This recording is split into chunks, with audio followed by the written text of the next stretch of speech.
How brave is your hospitality?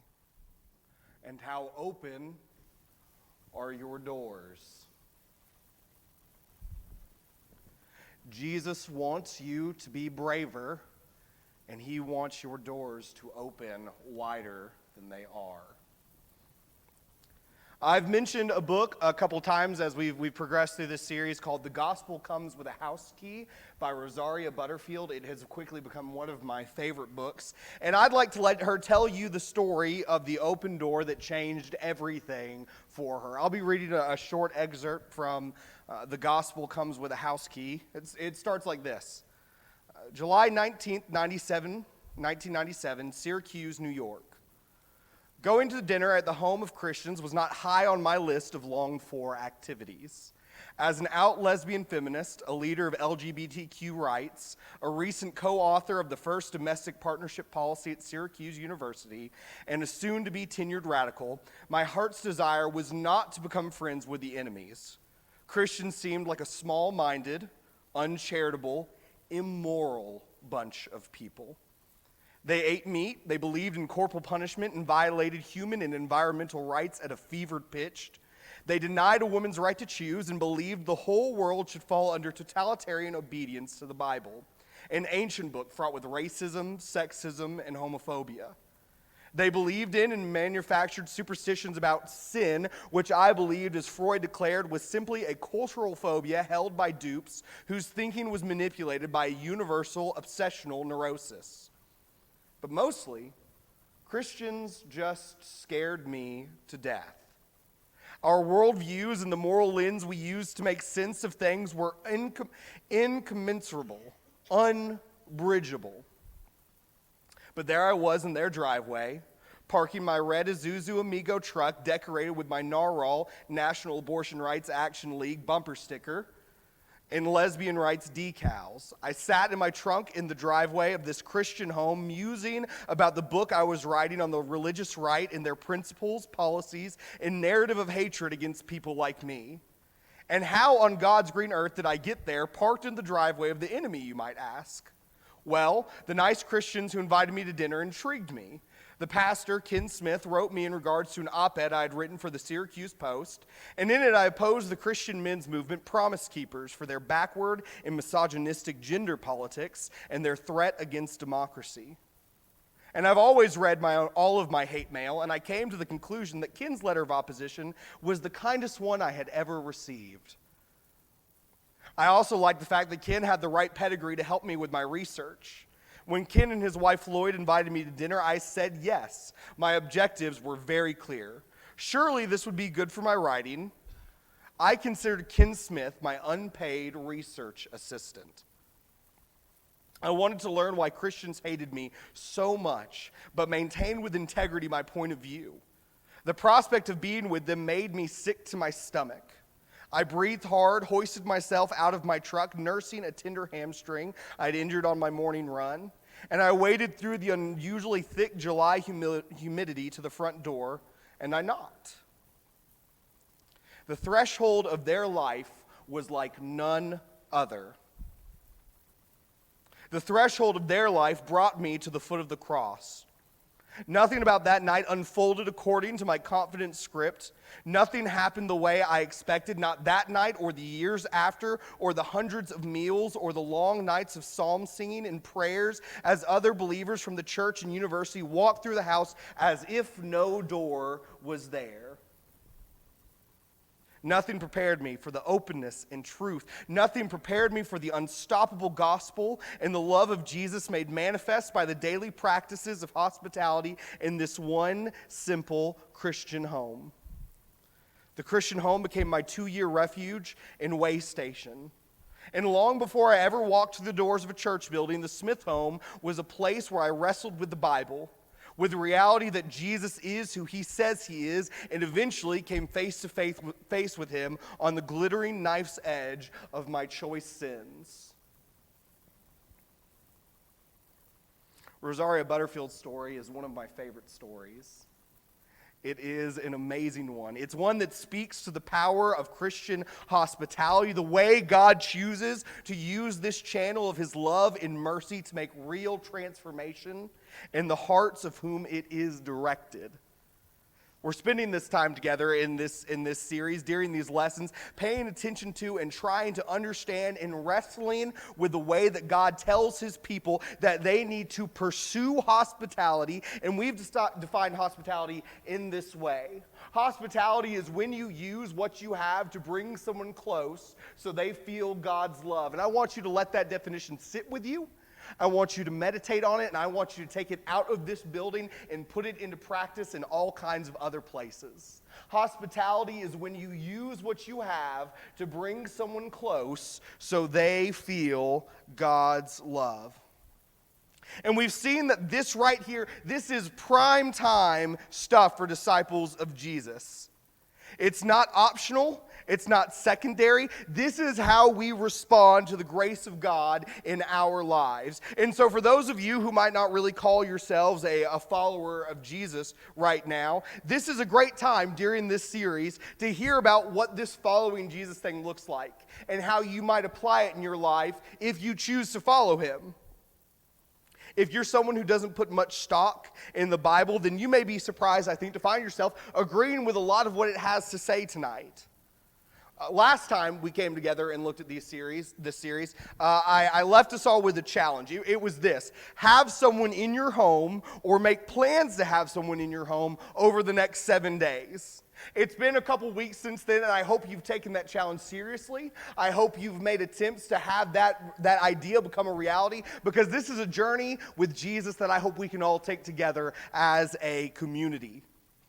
Tonight, as we continue this series, I want to share with you 3 commands that God gives to his people. And what I'd like to do is just let those commands work on every single one of us, to work on our hearts, to let those commands convict us and prompt us and inspire us to do more as followers of Jesus. Every one of these commands we're going to look at occurs multiple times in Scripture, but we'll just be looking at one occasion of each of them. And each one of them helps reveal the heart of God, and I think the heart that he desires for us to have if we're going to be his children. Also, each one of these 3 is different from the others, and all of them are very much related to one another. You'll see that as we look at them together, I think. And each one of them clearly ranks very highly in terms of the priority God places on this command. So what we're going to do is I'm going to start with a very challenging command, and then I'm going to move to a very challenging command, and then I'm going to move to a very challenging command that are going to test all of us and push all of us in our faith. So first, a very challenging command. This is in Mark 12. Jesus is having a discussion with some of the Jewish leaders, and this one individual sees the discussion that's taking place, and he does a quick assessment of everything that's going on in front of him, and he looks at Jesus and says, okay, this guy knows what he's talking about. He's got some things figured out, so I have a question for him. And so he goes and he asks Jesus this question: of all the commandments, which is the most important?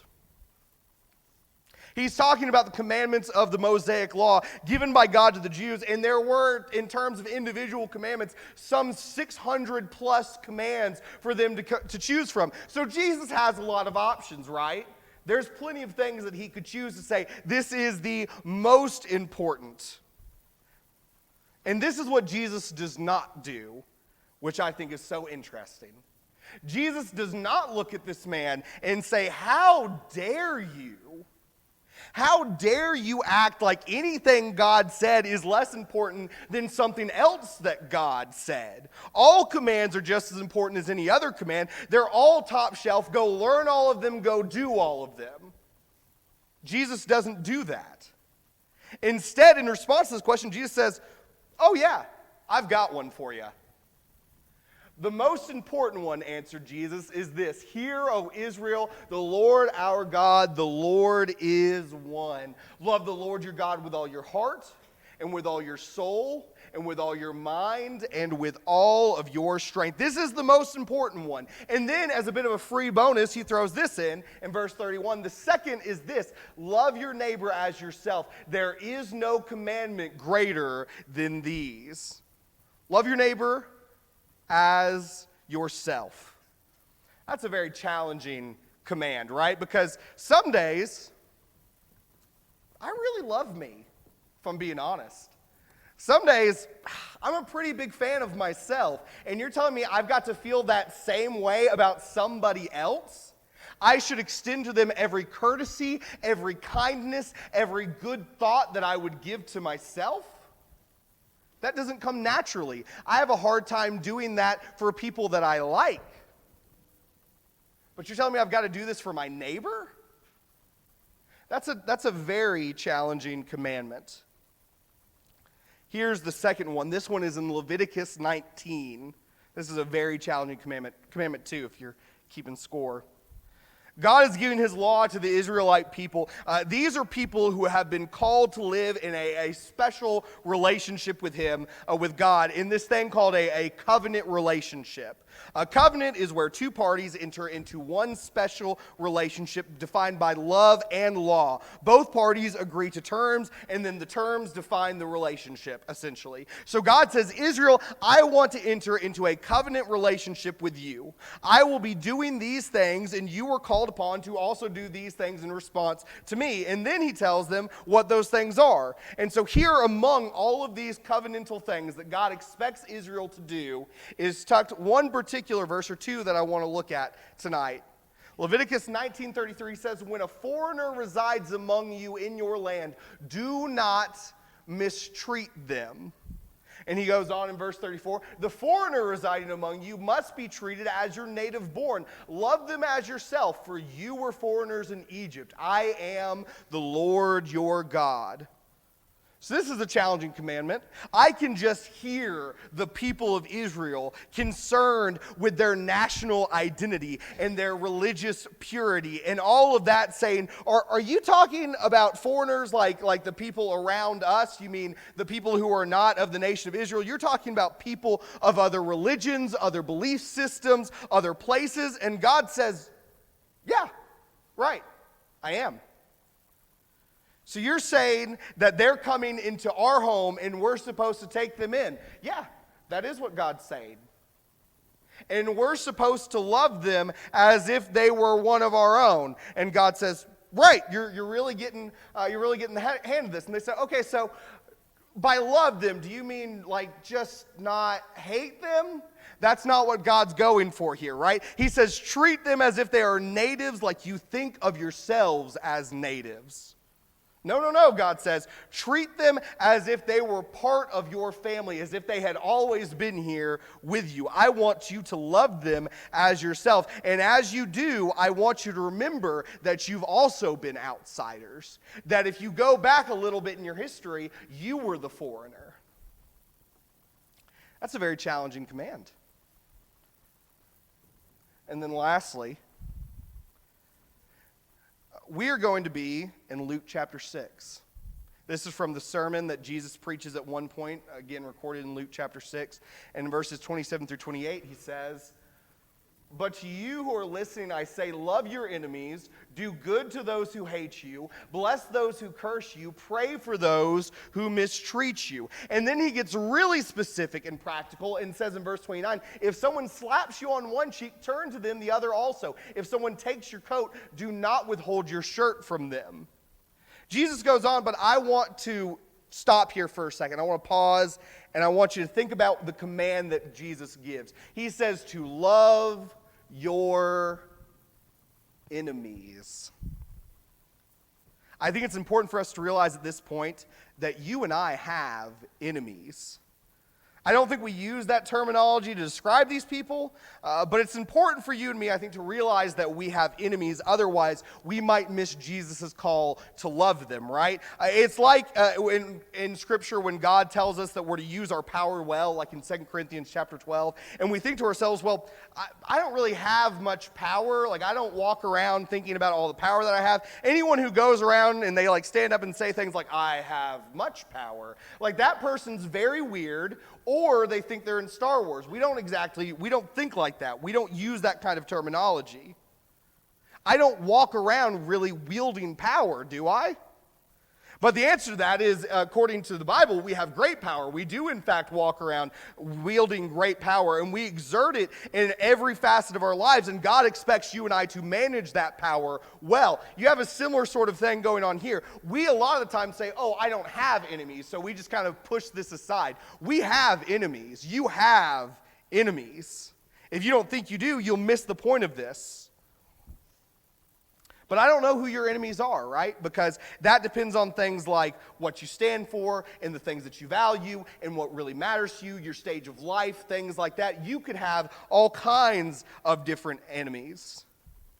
I know for some of you, you might think your enemy are people like ISIS, or maybe Trump lovers, or Democrats, or SUV drivers, or lesbians, or the ghost of Osama bin Laden, or Prius drivers like Sean. I think he's an enemy because of that.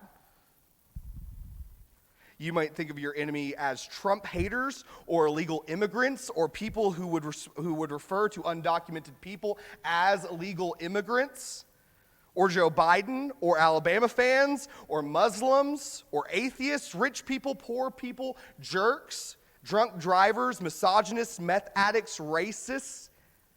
Here's what I know. You have enemies, and I do too. We have people that we, for one reason or another, choose to set ourselves against, even if we don't necessarily use that terminology today. All of us do, and Jesus has something to say about you and about your posture towards your enemies. See, this is where love your neighbor gets uncomfortably real. This is when your neighbor, the person next to you, is your enemy and you don't get a pass on loving them. That's how it works in the kingdom of God. If you're a Christian, whether you realize it or not, this is what you signed up for.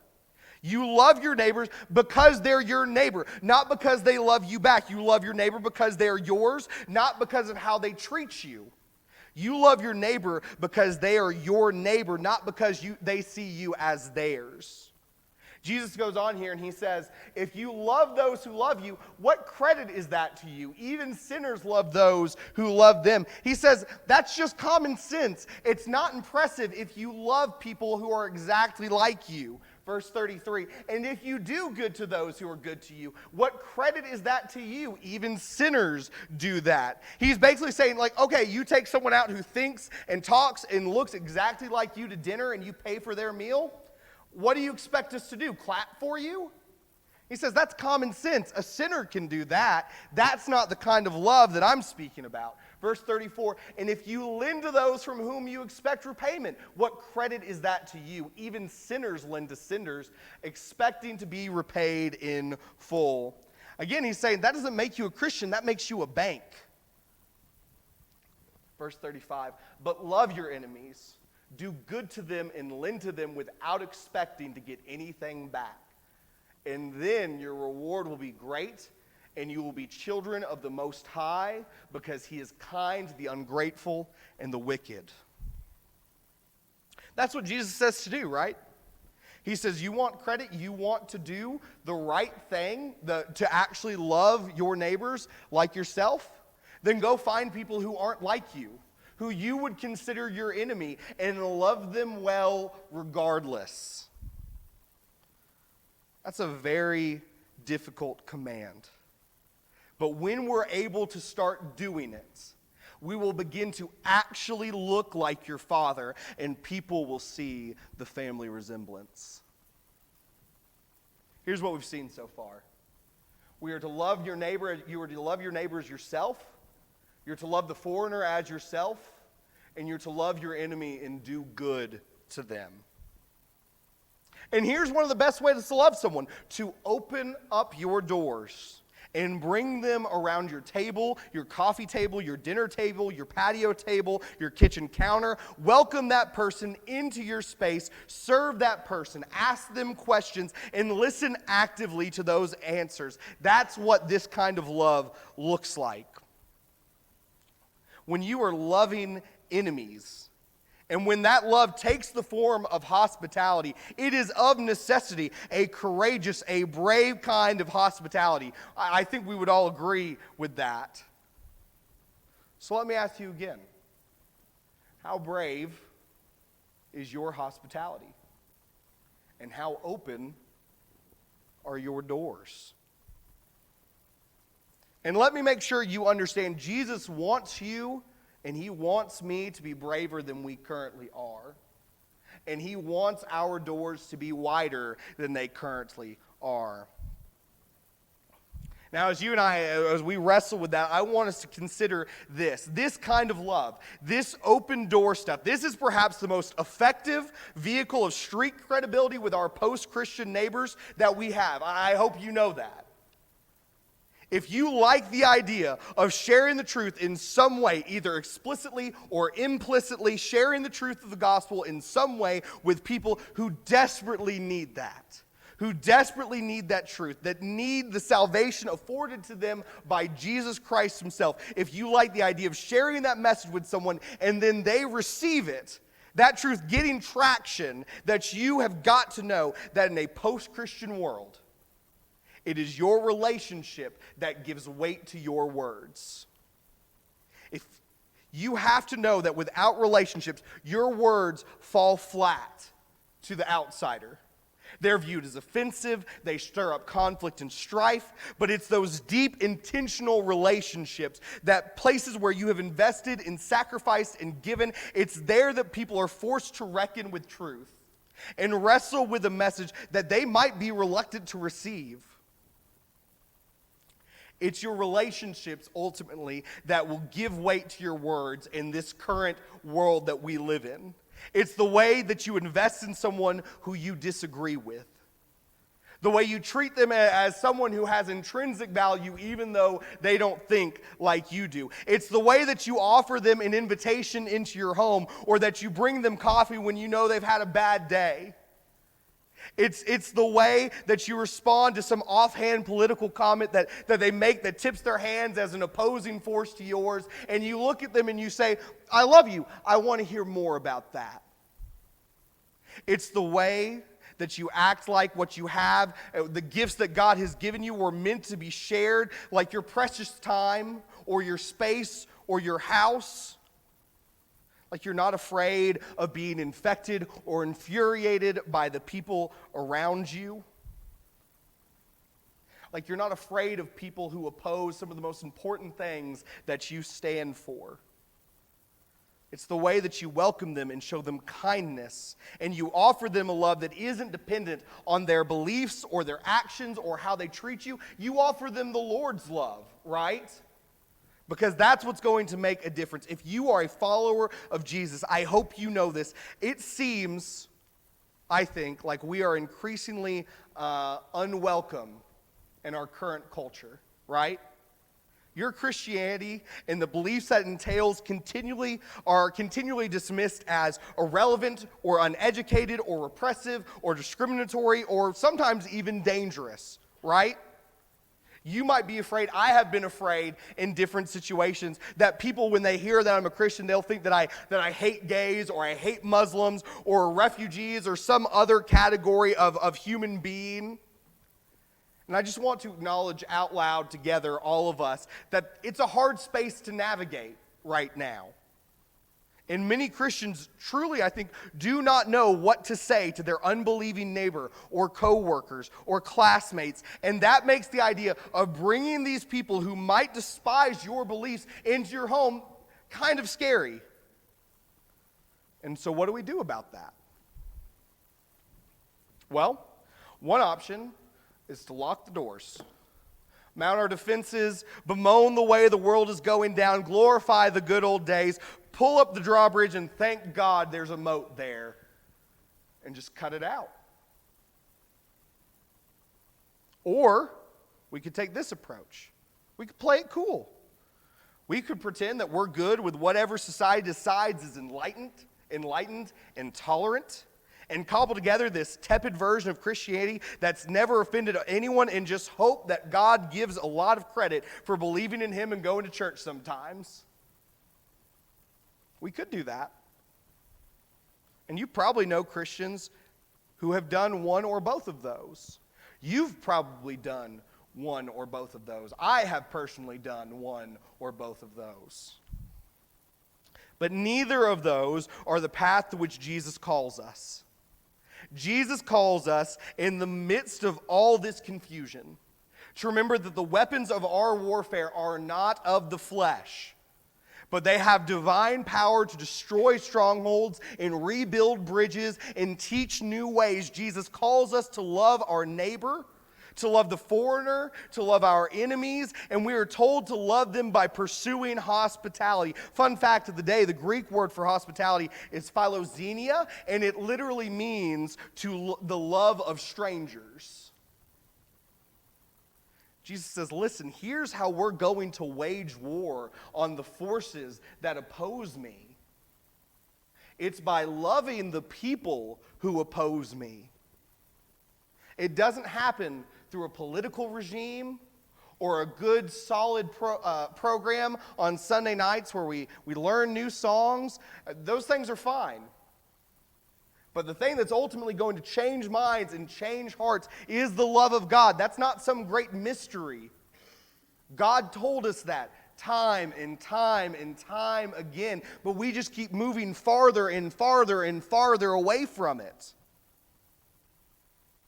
You use whatever you have to bring people close to you so they feel God's love. You man up or you woman up and you throw your doors open and you invite them in and you invite Jesus to be a part of it, and you watch what he can accomplish when you're willing to make yourself uncomfortable and actually pursue your neighbor or the foreigner or your enemy like God told you to.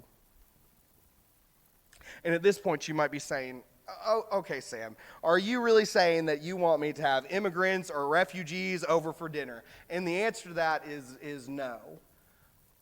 God is saying that, which is ultimately much more important than anything I have to tell you.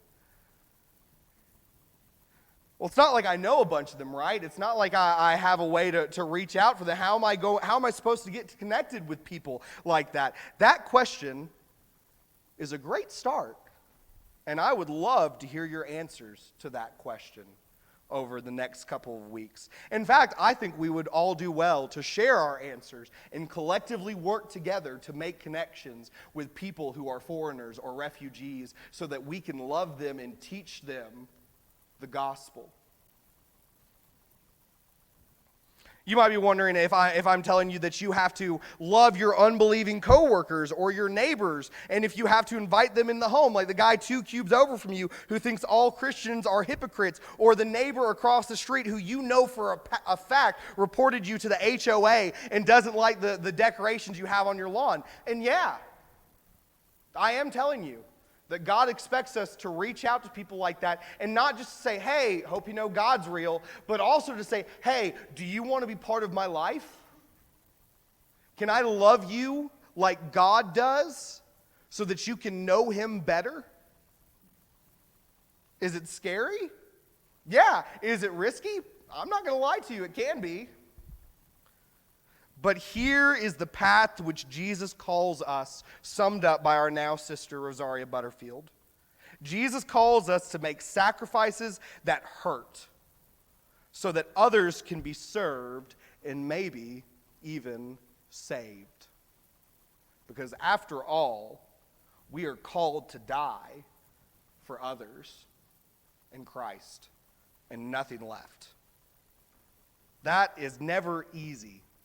The idea of inconveniencing ourselves, even for people that we like, but for people we don't know or people we consider our enemies, that is completely foreign to everything that we know. That's not good, because that's not biblical.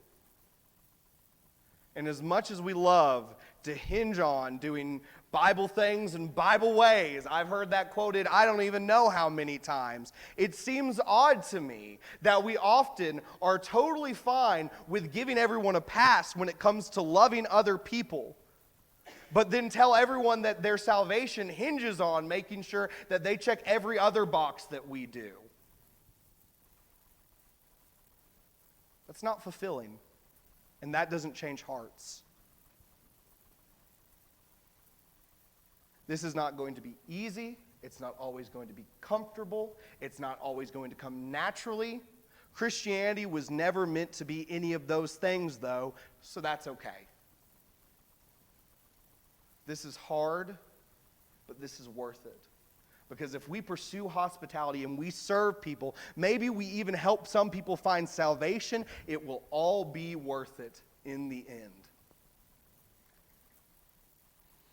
So, let me ask you, how brave is your hospitality? And how open are your doors?